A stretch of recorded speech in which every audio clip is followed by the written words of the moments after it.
Bonjour, c'est Ursule encore. On est le 9 octobre 2025.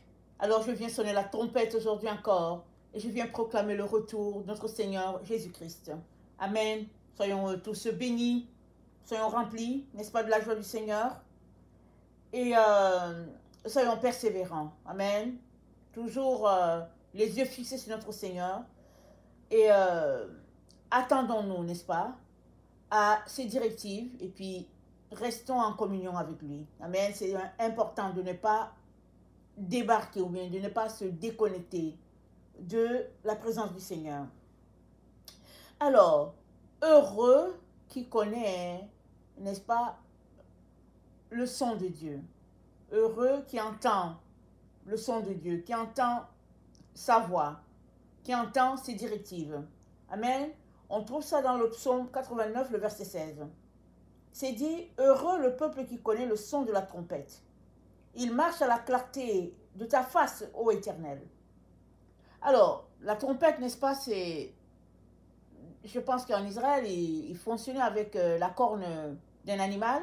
Je ne sais pas exactement, est-ce que c'est l'antilope ou quoi. Et alors, ils soufflent là-dedans et puis, selon les signaux qui sont là, ça dit quelque chose. À certains endroits, c'est le bruit des tam-tams. Alors, à tel bruit, on sait qu'il y a naissance. À tel autre bruit, on sait qu'il y a la convocation, il y a une fête. Et puis, donc voilà. Mais je sais qu'en Israël, ils fonctionnent beaucoup avec la corne d'animal. Est-ce que c'est l'antilope ou bien une biche? Je ne sais pas très bien. Mais cet instrument-là, n'est-ce pas, tiré de la carapace d'un animal, n'est-ce pas, servait à quelque chose. Alors, les peuples étaient entraînés à savoir qu'est-ce que le son voulait dire. Alors, c'est dit, heureux qui sait ce que le son veut dire. Ça dit, Dieu est en train de dire, heureux qui entend la voix de Dieu et qui sait, n'est-ce pas, distinguer cette voix-là. Alors, Jacques, n'est-ce pas, dans l'épître de Jacques, c'est dit, alors vous savez distinguer le temps. Vous savez dire que, tiens, le ciel est comme ça, il va pleuvoir, ou bien le ciel est ainsi, il ne va pas pleuvoir. Il dit, tiens, vous savez distinguer ces choses-là. Comment se fait-il que vous ne distinguez pas les signaux que Dieu vous envoie concernant sa présence ou bien concernant le fait que les temps, n'est-ce pas, sont proches, concernant le fait que Dieu s'est rapproché, n'est-ce pas, de l'humanité. Et ça, Jacques a écrit au 1er siècle. Dans le siècle où l'Église était très persécutée, l'Église était en train, n'est-ce pas, de faire son chemin, n'est-ce pas, au milieu de la religion pharisienne et puis sadducienne. Alors, les miracles étaient là, faits par Jésus, tout, Jésus, et puis le miracle des miracles, ce fut la résurrection de notre Seigneur Jésus. Donc, ils étaient tous au courant de ce qui se passe. Donc, c'était des événements, n'est-ce pas, du jamais vu, du jamais entendu, mais les gens faisaient comme si ils n'ont pas entendu. Ils faisaient comme si ils n'ont pas eu un vent de ça, parce que les gens avaient peur, n'est-ce pas, de se faire exclure des synagogues. Et puis, donc, on passait tout sous silence. Alors Jacques dit, comment se fait-il que vous savez distinguer ces choses-là, ces signes-là dans la nature, et les choses qui sont évidentes que Dieu est en train de faire, vous n'êtes pas capable de les distinguer. Amen. Alors, Jacques pourrait nous poser la même question dans les temps dans lesquels nous sommes. Amen. Il pourrait nous poser la même question.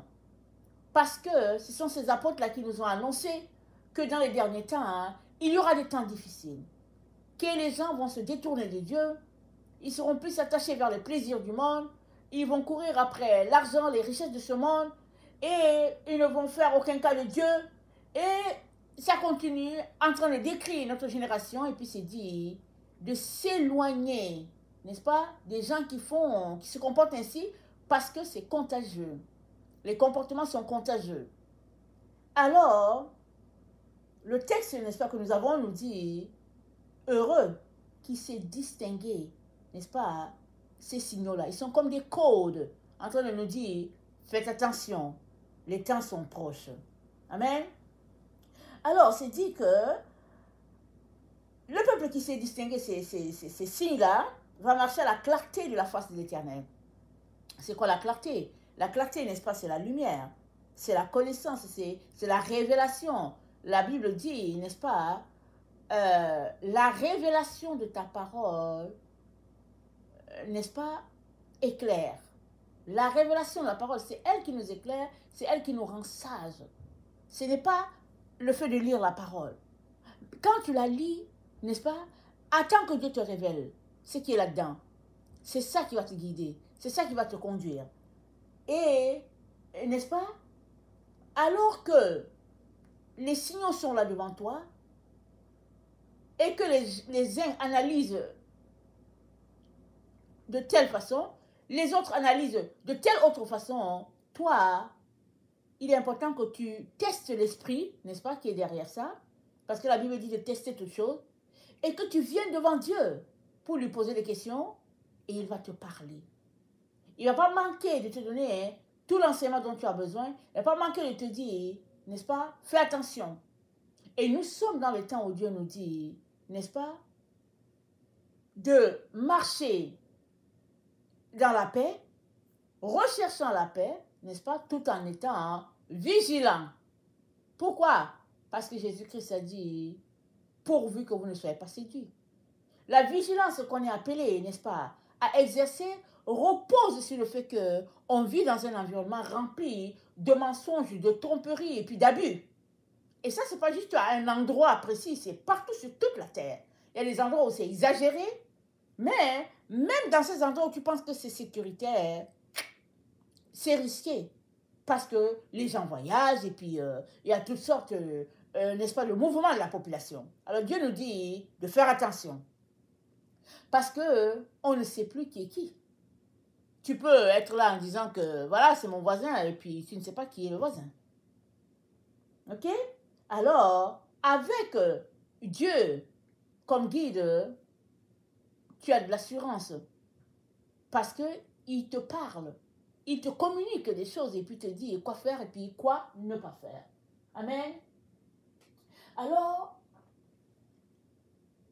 dans Apocalypse 1, le verset 3, on l'a lu hier, le Seigneur nous dit, par la bouche de son serviteur, heureux celui qui lit et ceux qui entendent les paroles de la prophétie. Pourquoi une telle personne est-elle heureuse? Elle est heureuse parce que le livre d'Apocalypse, c'est le dernier livre de la Bible. C'est le livre qui nous connecte à la prophétie de Daniel. C'est le livre qui nous parle de la fin des temps. C'est le livre qui nous annonce le retour de notre Seigneur, le prochain retour de notre Seigneur. C'est le livre qui décrit, n'est-ce pas, toutes les choses qui pourraient arriver sur la terre. Alors, la personne qui lit ça est heureuse parce que elle va prendre conscience que, tiens, il faut que je fasse attention. Malheureusement, il y a beaucoup d'enfants de Dieu qui n'ont pas lu Apocalypse et qui refusent de lire Apocalypse. Pourquoi? Ils disent qu'ils ont peur. Il n'y a pas de peur dans le Seigneur. Il n'y a pas de peur. Au lieu, n'est-ce pas, de cacher un livre donné qui peut te donner l'information, au lieu de le cacher, n'est-ce pas, sous le lit, c'est mieux de le lire. Peut-être qu'en le lisant, Dieu va apporter, il va enlever les écailles de tes yeux. Peut-être qu'en le lisant, Dieu va te dire, on est dans le temps, ne dépose pas, continue de le lire. L'erreur, n'est-ce pas, que font plusieurs, c'est de choisir de ne pas lire du tout Apocalypse. Il y a eu beaucoup d'explications, il y a eu beaucoup, n'est-ce pas, des narrations par-ci, par-là, et puis bon, mais il nous revient, amen, de faire confiance à l'Éternel, et puis d'attendre devant lui, parce que, chose sûre, on ne saura pas quel est le jour qu'il va venir exactement, on ne peut pas savoir. Parce que quand les disciples lui ont demandé, Jésus-Christ a dit, personne ne sait, moi je ne sais pas, c'est mon Père qui sait. C'est son Père qui sait. Jésus-Christ ne savait pas. Et puis s'il savait, il allait le dire aux disciples, dont il ne savait pas. Il les aimait tellement, il leur a juste dit, préparez-vous. Parce que personne ne sait. Amen, personne ne sait. Alors, tout ce qui nous revient, n'est-ce pas, c'est de garder notre communion avec Dieu. Et s'il y a des choses qu'on aimerait savoir, Dieu va nous informer. Il va nous dire, fais ceci, voilà ce qui arrive, voilà ce qui se passe, et puis fais attention à ceci, fais attention à cela. Alors, c'est comme ça que Daniel, ayant entendu parler de la prophétie de 70 ans, que Dieu les déportait pour 70 ans, et après il les ramènerait sur leur terre. 70 ans ont passé, Daniel ne voit aucun changement, il a pris le temps pour jeûner, pour prier, pour chercher la face de Dieu, pour dire qu'est-ce qui se passe. Alors, Dieu lui parle, n'est-ce pas, des 70 ans. Et ces 70 ans, hein, ce n'était pas les 70 ans, le temps dans lequel nous vivons. C'était 70 ans multipliés, multipliés plusieurs fois. Alors, on ne sait pas qu'est-ce que ça amène comme le nombre d'années. Est-ce que c'est 70 fois 7 fois? Je ne sais pas. Mais c'est beaucoup d'années dans les 70. Amen.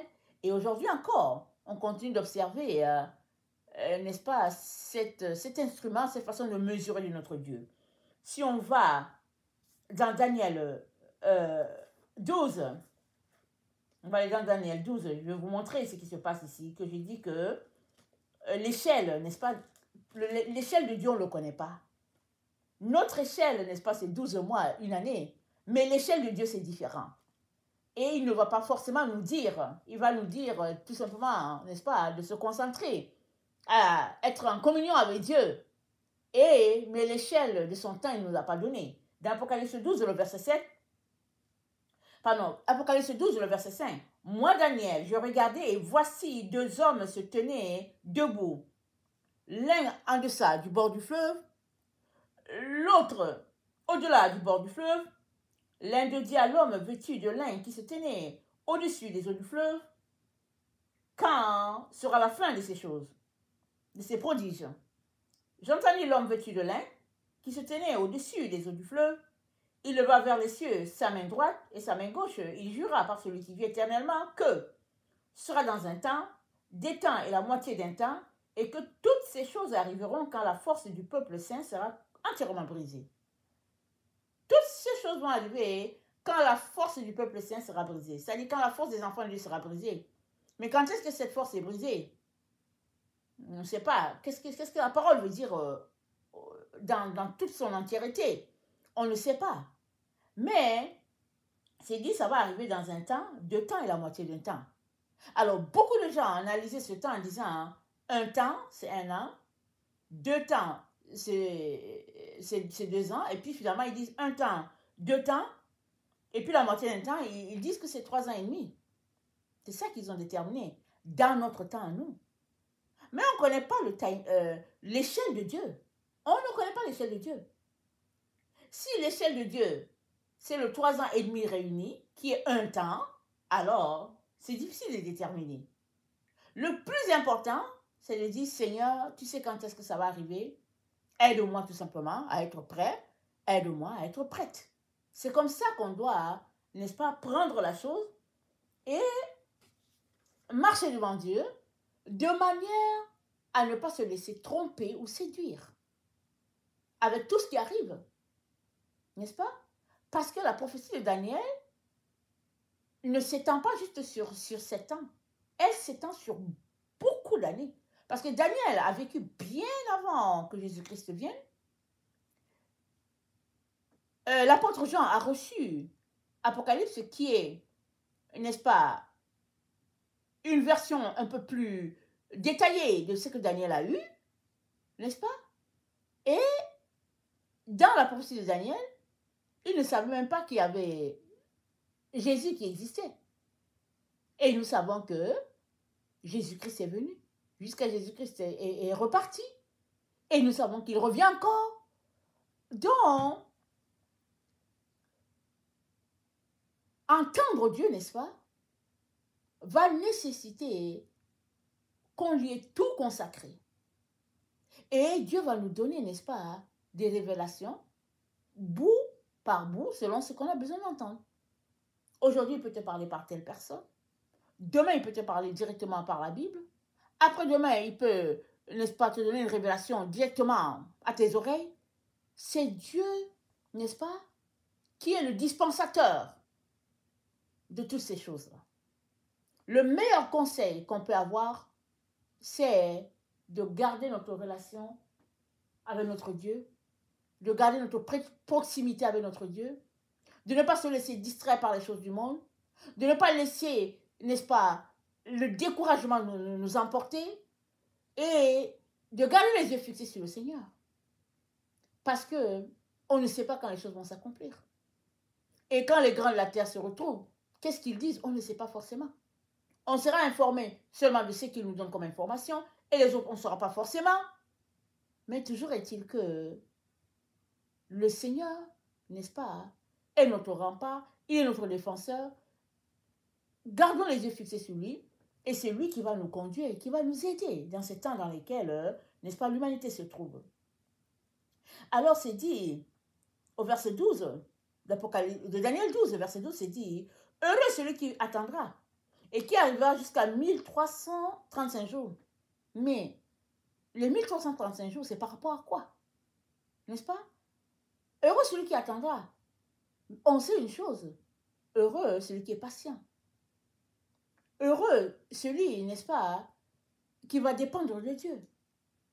Et qui va tout attendre de Dieu. Et qui va s'apprêter. Et s'apprêter, c'est quoi? C'est marcher dans la sainteté, laissant les choses du monde et gardant son intimité avec le Seigneur. Amen. Dans Apocalypse 9, on a une information qui est là, qui est importante, n'est-ce pas, pour chacun d'entre nous. Apocalypse 9. Je vais lire ce que ça dit. Apocalypse 9, au verset 19, c'est dit « Car le pouvoir des chevaux était dans leur bouche et dans leur queue. Leur queue était semblable à des serpents ayant des têtes. Et c'est avec elles qu'ils faisaient du mal.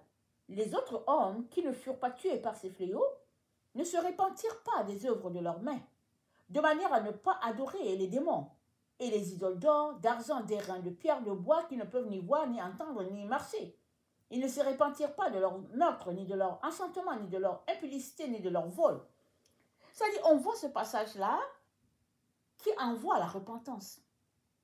Et il y a un groupe qui a refusé de se repentir, continuant, n'est-ce pas, dans la séduction du monde.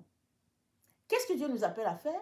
Il nous appelle à nous repentir, à sortir de toutes ces choses-là, à enlever le cœur de ces choses-là et à tourner notre cœur entièrement et totalement à Dieu, dépendant totalement de notre Dieu. C'est à ça que nous sommes appelés. Amen.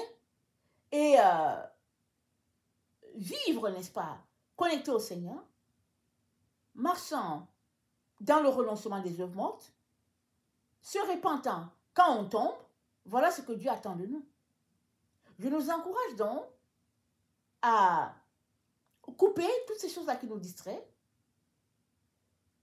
et à chercher la face de Dieu pour dire, Seigneur, aide-moi à être prêt, aide-moi à être prête, afin que, n'est-ce pas, je ne puisse pas être jeté dehors quand tu seras là. Voilà, n'est-ce pas, à quoi Dieu nous appelle. Voilà à quoi Dieu nous intéresse. Amen. Et non seulement nous devons faire attention pour nous-mêmes, mais en même temps que nous faisons attention pour nous-mêmes, pour ne pas glisser de l'autre côté, en même temps nous sommes appelés à intéresser les autres au Seigneur, afin que toute la terre puisse connaître le Seigneur. Donc voilà à quoi le Seigneur nous appelle, et je viens nous encourager, amen, à tout simplement couper le superflu, et le temps qui est là, c'est consacrons-le à chercher notre Dieu. Et s'il y a des choses pour lesquelles on doit se repentir, allons-y. Dieu dit, si tu confesses tes péchés, n'est-ce pas, il est fidèle et juste pour te pardonner. Amen, et te délivrer de toute iniquité. Alors, croyons à cela, et puis allons-y, mettons notre confiance en lui, et dépendons de lui totalement, et il fera ce qu'il y a à faire, et il nous aidera, n'est-ce pas, à nous apprêter pour que, quand le Seigneur soit là, on ne puisse pas être, n'est-ce pas, surpris, désagréablement, et puis finalement, laissé dehors alors qu'on a marché avec lui. Amen. Donc voilà ce qu'il y a à dire. Et la repentance, n'est-ce pas, c'est la voie de tout enfant de Dieu. On est appelé à se repentir. Si on fait du mal à quelqu'un, on se repent. Et si c'est envers Dieu, on se repent. Et parce que la repentance nous reconnecte à Dieu. La repentance nous donne de continuer de vivre de la grâce de Dieu et de ne pas être exclu, n'est-ce pas? Amen. Que le Seigneur bénisse sa parole et que sa joie soit notre force et que nous gardons les yeux fixés sur notre Seigneur. Amen. Et alléluia. Soyons tous bénis. Amen. Et amen.